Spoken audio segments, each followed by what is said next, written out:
does come along. Yep. I do like what Hanwha... Yep. Quinn is to the skies at the moment. His effort may have to flash here. He's going to go golden first, holding out his anchor, looking majestic, flashes away. Now Faker getting engaged on here by Mira, who finds one taunt onto Cuz, but he's pretty tanky. Will have Haymaker available. Keep himself alive. 18 minutes and 20 seconds into the game, guys. This will be our latest first blood, but can they bring the record further? No! They won't be able to, as Faker's going to be taken down. Hanwha Life claim first blood at 18 minutes and 25 seconds. We'll see what Can is going to build next. Not going to need a QSS or anything like that here. This game is, yeah, very frustrating for this Renekton to deal with the Quinn. Yeah. The Renekton's... Okay. Okay. We're looking for it, but has to use the flash and the cleanse as that lifeline passive ended immediately. Yeah, I just kind of got my face in my hands here because this is where, okay, this is where Quinn is supposed to be the strongest, right? Renekton, very strong in the beginning with the support of the Nidalee, the 2-on-1, the winning the lane, right? They kind of did put on a lot of pressure, and Renekton got a bunch of items. Well, if at first you don't succeed, as there's the Volt, slice back in, Dudu just kills. I don't know what is going on here, man. That is just, again, a lack of respect of what the Renekton can do. You're super low, and Renekton can close the distance. They're looking to try to turn it around, though.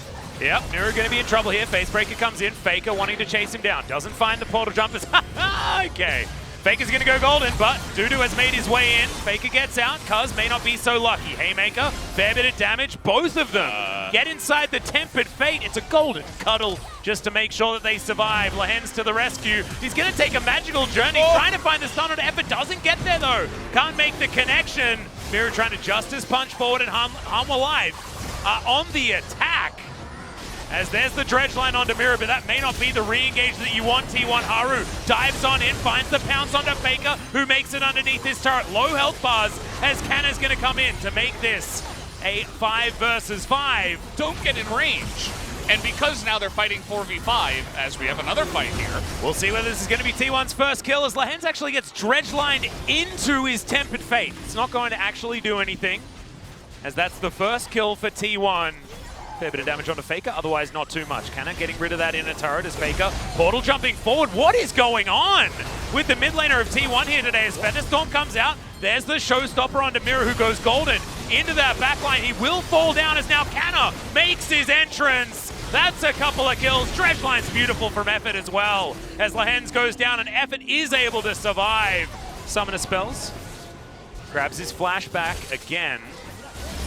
That's all right. Here's the showstopper into the backline. Cuz joining Dudu there as Viper. Still at half health, feeling all right. That's a huge ultimate out of the Ezreal. Effort's going to get ripped apart. The Quinn died somewhere in there as well. Renekton grabs one kill. Beautiful timing there on the Justice Punch, and Hanwha Life smash T1 in the face. But it looks like Hanwha Life, they think they can do it. They've got a minion wave coming in. Faker, I don't know what he can actually do about this. He's got a broken stopwatch and nothing else, as we do have Nautilus respawning with the first Nexus turret is going to go down. The second now is in trouble as Viper's getting out of the way of Effort where he can.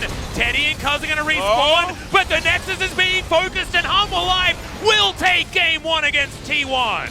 And it's a straight up victory as well. It's but they baited themselves into it, T1. I mean, Kana just, he took them. He's got Haru on Lee Sin too, who can be a bit more proactive.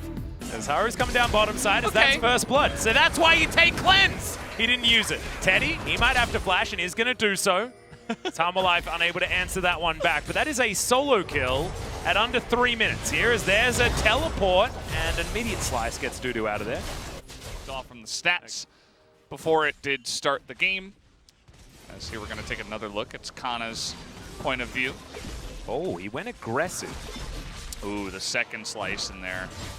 Oh, canceled a few autos there as well. Yeah, so Renekton is really good at taking short, bursty trades, right? You slice and dice in, you auto, you for Dudu, but he's probably laned against Camille. What is going on? He's just going to int. Hello? Into Canna right here. Canna not going to overextend. Don't know why. That's that cleanse. He wasn't expecting the cleanse. Yeah, there we go. Counteracts some of that. Dudu going to throw a bit of damage into that shield as he slices forward once again. And Dice is on top of Canna. Can he actually trade back here? Doesn't get enough damage. Because Canna's hookshot is going to be on cooldown. That's the sweep, but what? Okay. Hasn't so far been out of control. And I want to shout out to our good friend. All right, in goes Cuz. Yep, Miru should be dead here. He flashes. That was never going to work out. Dredgeline onto Effort, who has picked up turret aggro. And able to flash at the very end is now Faker. Has to deal with Dudu as that Q from Haru was utterly stunning in this game. Weird. Focused will here from Miru, unable to proc the snare onto Cuz. Lahen's just gonna waddle his way up, but Effort's here as well. Dredgeline to try and get Lahen's out. Hookshot doesn't get the stun, but there's the Hextech ultimatum as Miru stays alive for a long time, but eventually will suffer his second death. Hanwha Life stealing all of the crockery on the bottom side of the map. The first blood turret goal is nice. The Dominus out of Dudu, and that is a shorter trade. That's what we were talking about, but it's ultimate on cooldown. And now possible danger here as Faker. He knows it. Oh no. Yeah. And there's also going to be a Pantheon as Canna has found it. And he's going to be able to lock down the kill. Okay, Gravitum's going to land. Max range Dredgeline there from Lahen's, but Effort going to keep himself safe as Haru finds the kickback onto the Ash. Absolutely amazing. Moonlight Vigil comes down now as it's Viper's time to shine. The only 80 carry left. Somehow Dudu lives through the power of, you know, just having Q and also the Inspire shield. And this should be the first Infernal going over to Hanwha if they have the confidence. Looks like they don't, as Faker's got a lot of flashes to pick up. Finds a bubble onto the Aphelios, but no follow-up here as Lahen's is going to block the Paddle Star. And Effort, he's got the Grand Skyfall very, very soon. Miru not going to be found there. Bubble also going to go wide. He's going to be available as Canna does find himself a stun onto Dudu. And look, yeah, now the Renekton's going to have a real struggle here in this lane, and he's going to continue to do so as the Grand Skyfall gets Effort that kill. See that Haru's just going to have to take the reins on holding this, but he's going to get burst. Yeah. Half health just from one combo. As now Faker finds the bubble onto Haru. Doesn't even make it into the base gate. He's very dead. Faker trying to redeem himself here. 22 minutes into this game. Not a lot of damage out of him. Runards is complete here for Viper. As Faker going to have to go golden as the depth charge was heading towards him. In goes Haru, looking for the kickback, and it is onto Faker. Viper should be able to help take down that kill as now Cuz trying to run for the hills. They are respecting Canna, as you can see, but Teddy's free hitting, and Dudu's just walking at him. Nothing he can really do. The Pantheon's going to be taken down, though, and Lahen's goes golden. Viper chasing after Canna, who gets over the wall. Moonlight Vigil not going to find him. There's a control ward, but unable to get over. As you can see, Viper didn't want to waste his flash. A lot of value there from the Sky Strike out of Cuz. This should be Hanwha Life able to grab their first Infernal Drake. And Haru alive this time, able to secure it. Effort and Faker fall. No, only Dudu going to be sacrificed as, okay, in goes Cuz to try and grab that kill. Miru's going to be the first one to be taken down as Viper has the onslaught, but he doesn't have the health bar. And the huge bear is going to pop off. Canna jumps on top of the Lee Sin, and Faker launches in from the side. He'll have a lot of sparkles to deliver to Lahen's. And now, T1 might be able to win the game. Yeah, I mean, there's 20 seconds, 25 seconds here. Only Dudu is available. So I think he just has to try to get into the back line and take out the minions and somehow not die. Not going to be an easy feat for him. Yeah, he wants to kill the minion wave, as you can see. He picked up a stopwatch, but there are still some creeps alive. And T1 grabbed the aggro. They're going to try and keep these creeps alive. They're not even going to have to worry about it. Arrow's going to secure Miru in his fountain, and T1 return in kind. The type of victory Hanwha served to them in Game 1. Getting some work done. 25-minute-and-a-half victory. And then the TP comes in as, ooh. Oh dear, that's going to be the Death's Grasp coming forward, and now it's up to Haru. He's going to flash in. Hasn't even thrown an axe yet, as there's the flash out. Some shenanigans may unfold as Haru. That's another axe miss. That's a hookshot success. And Canna just wanders out casually. That's embarrassing. Spotted. They could try to dive here. Yeah, full health bar here for Haru. Canna, not a lot of mana. He should be dead. As the Obliterate comes in, Dudu secures the assist, and that is first blood. So finally, they're able to get that one done. Done there as a fight in the mid lane. Yep, Mirror trying to get out. Hextech sweep.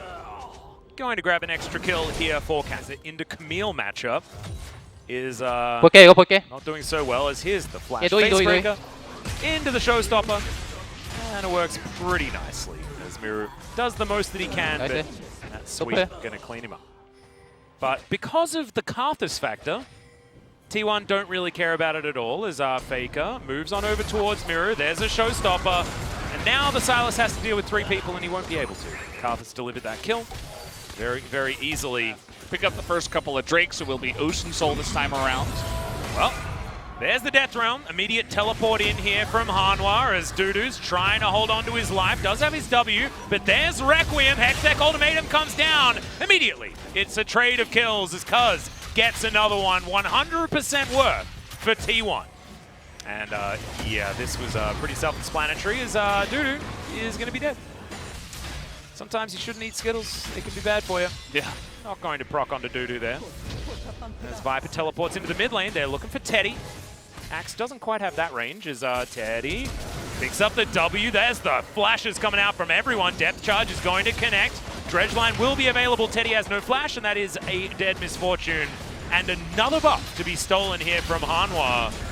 They're not out of this one just yet, as Effort looking to come in. Finds a Dredgeline onto Haru. Wall of Pain. There's the Ragnarok as now Miru tries to eat some of the aggro and unfortunately has a little bit of a bigger bite than he wanted.